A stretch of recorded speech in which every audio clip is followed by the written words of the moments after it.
भादो की रतिया भयावन घटा घन घेरेली हो।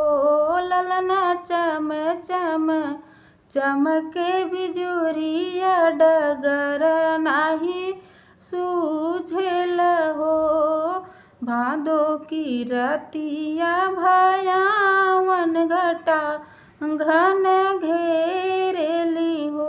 ललना चम चम चमके बिजुरिया डगर नाही सूझेल हो। आधी रातिया भइल त मोहन जनम लेले हो। आधी रातिया भइल त मोहन जनम लेले हो।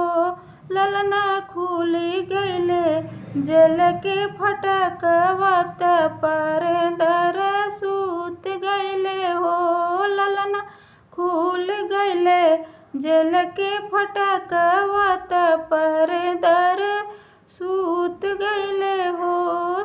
सूप से गोड़ लटकावत